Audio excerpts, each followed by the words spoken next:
Hi, it's Lee and welcome to the Tesla Economist. Kia has released more information on their new EV9. It's a large SUV. I think only BMW and Mercedes are making electric SUVs this size, and Rivian supposed to launch their R1S sometime next year too.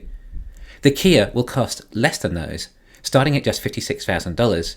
I believe that would make this the lowest cost large electric SUV on the market. This being one of the latest electric offerings from Legacy Auto, so we would assume this is about as good as their current technology is. It is reaching 300 miles of range, which is not too bad. It hits that threshold that a lot of consumers require for an EV. It achieves this level of range with a 100 kilowatt hour battery. If we compare that to Tesla, then the Model X is getting 348 miles of range with the same size battery. That's quite a bit more range from the Tesla. And Tesla's been offering this level of range for some time. It doesn't stop there either, as the Kia is hitting 300 miles with a rear-wheel drive, whereas the Model X is all-wheel drive. The all-wheel drive Kia gets even less range. The Model X is also of similar weight, so this is a fair comparison. Oh, and the Kia takes 9 seconds to get to 60 miles an hour, compared to the long-range Model X at 3.8 seconds. That is an insane difference. Tesla's drivetrain technology is still vastly superior, even compared to what Tesla were doing years ago, to what Legacy can hit now. We talk about how much better Tesla are at producing EVs at lower costs, but let's not forget how superior the product is also. And that is just referring to the EV specifications, not the rest of the technology, like the infotainment, smart car, self-driving robot elements too. Yes, the competition are coming out with more variety of EVs now, and Tesla hasn't officially come out with anything since the Model Y, over 4 years ago. In fact, Tesla have been very stagnant on releasing new models. But we can easily explain this too with one question. Where are the batteries coming from?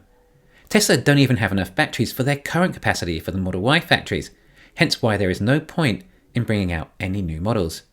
Especially when still, as of last year, they were hitting around 30% margins with a huge backorder of demand.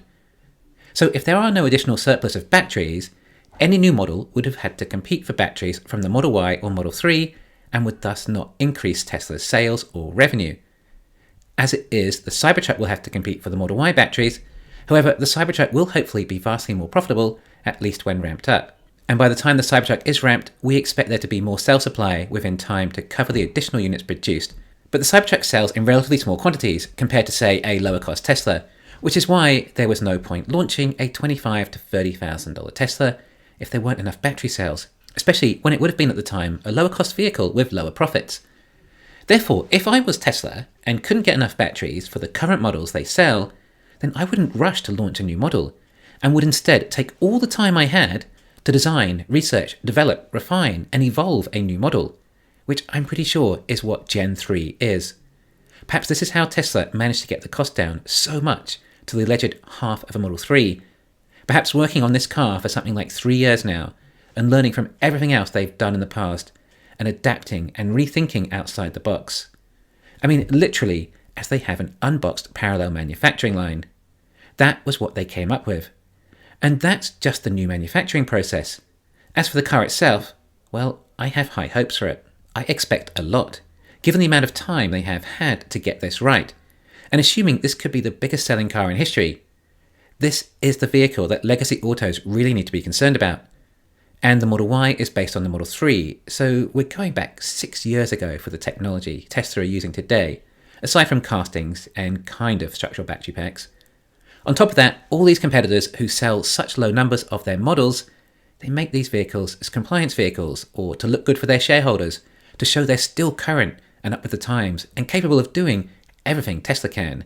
And of course to at least get a foot in the EV industry and establish some market share and gain some experience and supply chains. Except we find out they sell them at huge losses and can't make EVs profitably. They also can't make them in volume production. And even if they did, they wouldn't be able to sell them, at least not unless they lowered the price to an even more substantial loss. They have no economies of scale. Their drivetrains are so inefficient they can't use LFP cells in order to save money, or else the range the cars offer wouldn't be competitive. This is a serious problem for Legacy Autos. Firstly, they don't have the initial demand for their EVs due to the fact that Tesla is superior, and more consumers will just buy a Tesla, especially at the current price points Tesla have set.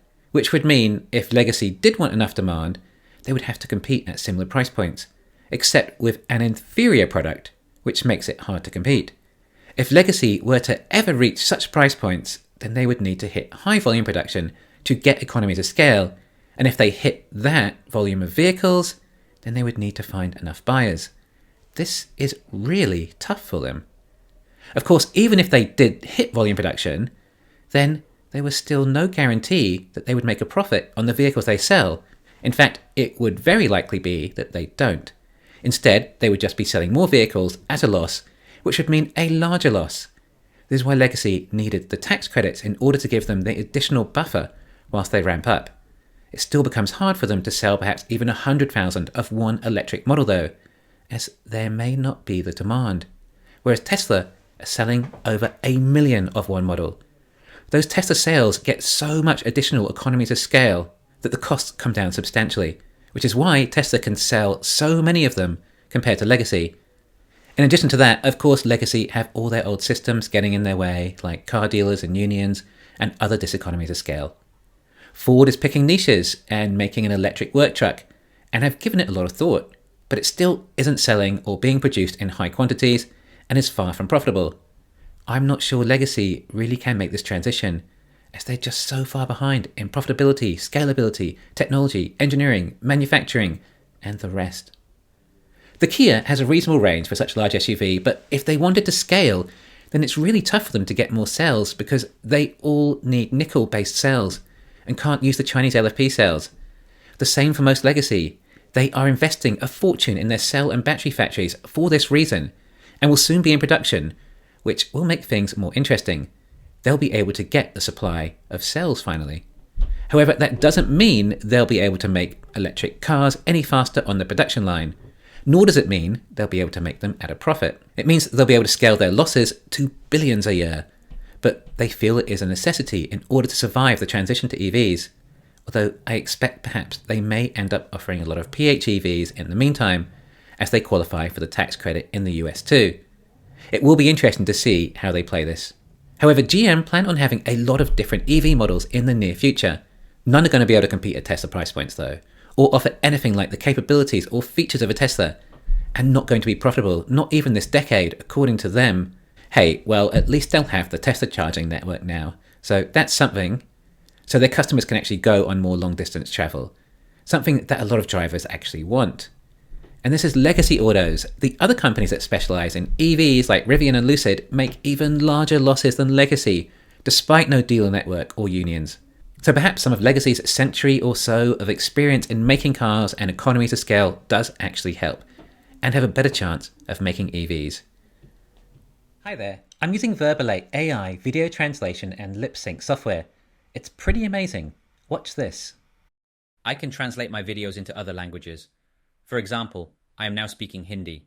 नमस्ते, मैं पहली बार हिंदी में बोल रहा हूं, लेकिन वर्बलेट इसे इतना आसान बना देता है. Or how about Spanish? Hola, vaya, increíble.